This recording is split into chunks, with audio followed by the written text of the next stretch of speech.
What's up guys, this is the new 200 gallon tank with corals and more livestock.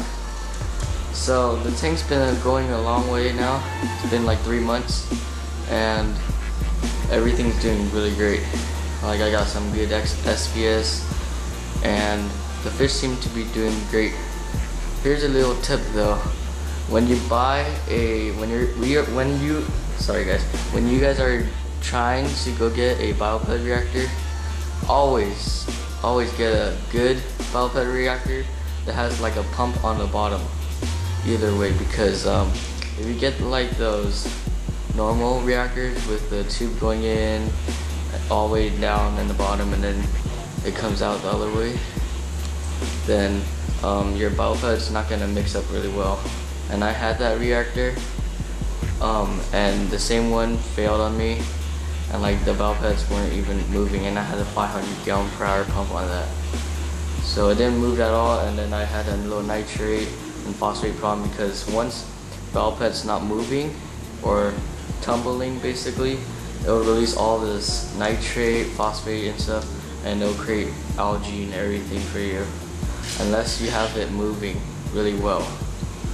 So yeah, now I got a new reactor and it's doing great. I installed it probably 4 days ago. I'm still waiting on it to work because bacteria still has to grow. And yeah, so this video I'm gonna show you guys all the equipment and the corals and fish. I'm gonna show you that in a different video because the equipment alone is gonna be really long. And yeah, this is just a little sneak peek of the tank. Right now I'm using T5 lighting on here. So I'm using all of the lights total, but the T5s, it's on, I guess, and I'll turn it off for you guys to show you what looks about the T5. I think it looks better, so one sec. Okay guys, so this is without T5. I think it looks better in the video, but in real life the T5s are always better. This is just LEDs on, so oh yeah, and I added 2 more LEDs because the LEDs weren't bright enough to cover up the whole tank. So now I have a total of 6, 3 on each side. So yeah, now the tank looks nice. Everything's doing really great actually. I have GFO reactors. Oh, and I finally got the Apex running, so I can control it from my phone and stuff now. Everything's going really nice. So now I'm gonna show you guys a sump. And before that, I need to tell you guys, if you guys like my background, comment about that and tell me what you guys think. I'm also making a sick intro right now. I'm almost done, halfway there, and I'll put in my next video. Right now I just use my normal Windows Maker, but I just got Sony Vegas and I got Cinema 4D, so I can make some sick stuff right now. So yeah. Oh yeah, one more thing guys. I'm gonna call this tank the 300 gallon tank now, because in total of all the water volume, it's about 300 gallon due to the 80 gallon sump, all the reactors, chillers, UV light, everything. So yeah, it's more easier to remember that. Okay guys, as you can still see, I still have 1 MP60 and it's just going great. Like I see no detritus at all, and the tank's doing good again. So now for the sump. Alright guys, so this stand has actually 3 doors, and this is the left side so far, and you can already see some of the sump popping out. But this is where I have all my chemicals, all my magnesium, alkalinity, calcium, and all my test things and reactors. So yeah, right here is where I have all 7 of my doser pumps. So I have 7 dosing pumps for all those 7 chemicals on the left. And I have some extra biopellets, food. That's where basically I keep all my chemicals. And my backup generator. Okay, so there's that part. Alright guys, so this is one of my reactors I was talking about, the one that failed on me on the biopellets. See, it's pretty big. But down there I have some GFO. The GFO is kind of small for this reactor, but later I'll add some carbon and some other good stuff. But that's just GFO right now to help with phosphates and so. Okay guys, here we go. This is the second door, the one in the middle, and here is the sump finally. So, where can I start? Okay, this is basically 48 inches long by 21 inch wide and about 18-inch tall, and that sounds pretty big, but I don't think anyone on YouTube has this kind of design, and I custom made this, and I'll tell you why I picked this design. So first off, the return hose comes into here to my sock, then it would go to this protein skimmer, Warner Marine. It's rated up for 300 gallons.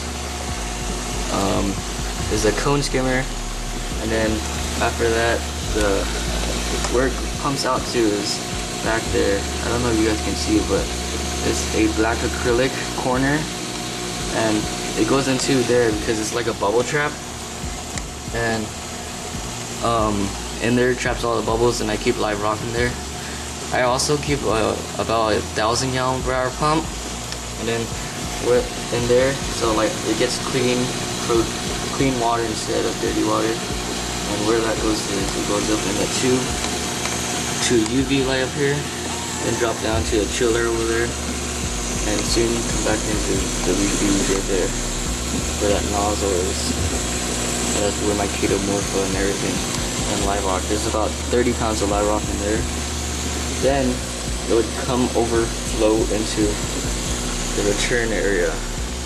Why I picked this design? Because it helps with the Kobe pods, and there's nothing blocking it. Like, you can see no pre-filters or anything, so that's really good. And this is my new valve pellet. I added it like 4 days ago. It's doing great. On the bottom has a pump, and it shoots up. It's only 180 gallon per hour, not like 500. And it would just shoot up. See, it's all moving. If you guys really want that, if it's not moving at all, then basically just turn it off and don't even use it. Might as well. It's gonna ruin your tank, and that thing's doing perfect. Down here I have some pre-filters and carbon, and some GFO, and then I have 2 heaters over there, 300 watts. I do have LED strips in here to turn on a light while I'm working at night or something. Yeah, I'm lazy to turn them on right now, but I'll show you guys in a different video because I have to make this video pretty quick. So let's go to the third door, and that's basically the sump. Oh, and all the doser pumps all come right here. All those lines right there are all the alkalinity and everything. So right now my levels are doing great, perfect.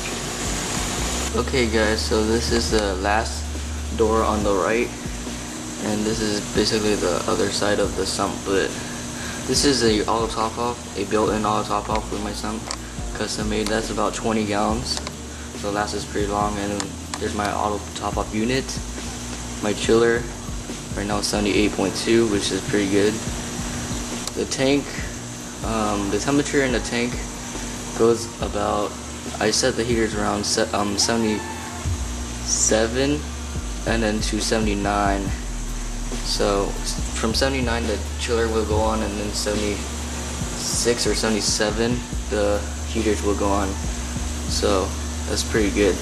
You guys don't want 3 degrees different, or your fish will start getting ick, and that's bad because ick is really hard to get. But I have some quarantine tanks. I have about 3 quarantine tanks for these guys, so that's why. Yeah, there's a chiller side. Oh yeah, and the return pump is 2,400 gallons per hour, so it's pretty strong. Yeah, that's it for this side, I guess. So here we go guys, this is the whole hood up. See, I added 2 more LEDs and everything's going good. Here's another angle of the LEDs and the T5s. So that's the whole hood. And I also have an auto feeder for the fish. Like, they feed them 3 times per day. So it's pretty good because my tank's kind of stocked. It's about like 30 fish right now. Okay guys, so this is where my auto feeder feeds, and these guys are so used to it, they know what time the auto feeder is gonna feed them. and if I lift my hood, they're gonna go to that same spot. Watch. I'll feed them for you guys too. As you can see, now I'm coming already. See, they're already up there, and now the auto feeder is basically here. It's all the way in the back. A lot of tang guys. Tangs. But yeah, there's some SPS in here. Still waiting. They're growing pretty fast actually. My Montiflora. And then there's coralline algae growing up on the MP60. Sorry guys. Once again, sorry for not a video for a while. I've been super busy. I'm gonna make you guys a intro. I'm gonna make an intro soon, and I might do contests for intros after you guys see mine. So the next one's probably gonna be about my livestock and corals. So stay tuned for that. It's gonna be in a few days. And yeah, thanks guys.